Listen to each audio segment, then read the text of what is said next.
रात गहरी हो चली थी। खिड़की से बाहर घनघोर बारिश हो रही थी।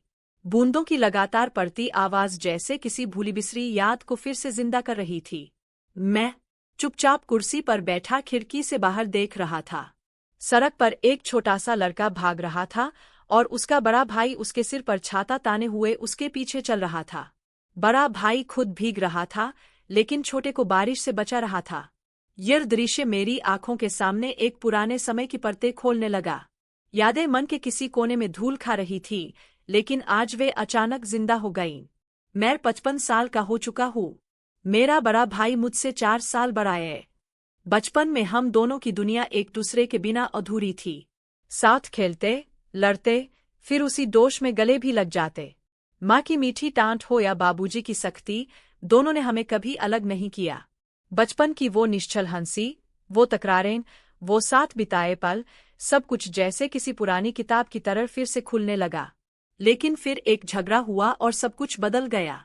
25 साल पहले की बात है। घर के भीतर एक ऐसी बहस हुई जो धीरे धीरे तकरार में बदल गई।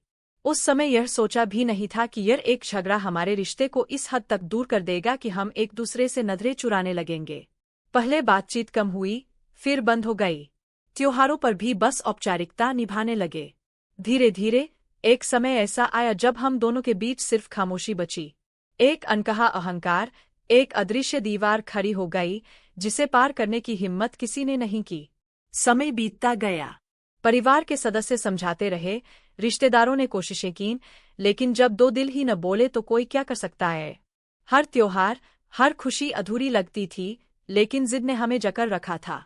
कई बार सोचा कि भाई से बात करूं, लेकिन मन ने कहा, क्यों हुकूम, शायद वही सवाल उसके मन में भी रहा होगा।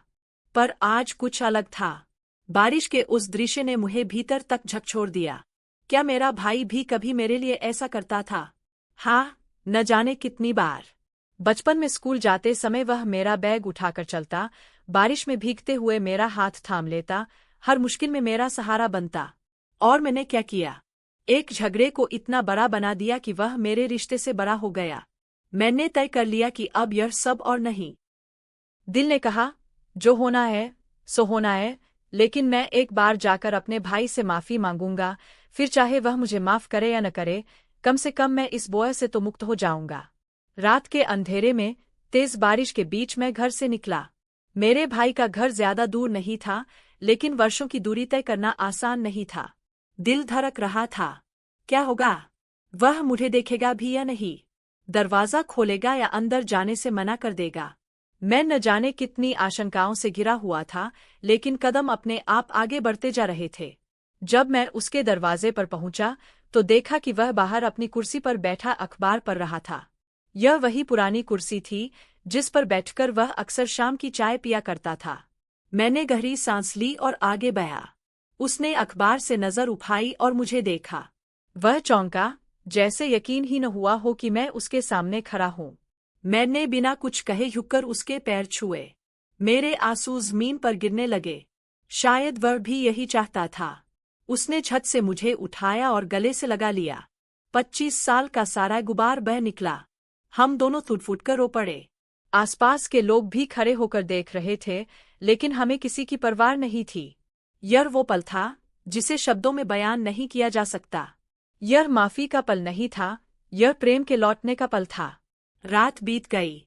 सुबह हम दोनों एक ही टेबल पर चाय पी रहे थे, ठीक वैसे ही जैसे बचपन में पीते थे।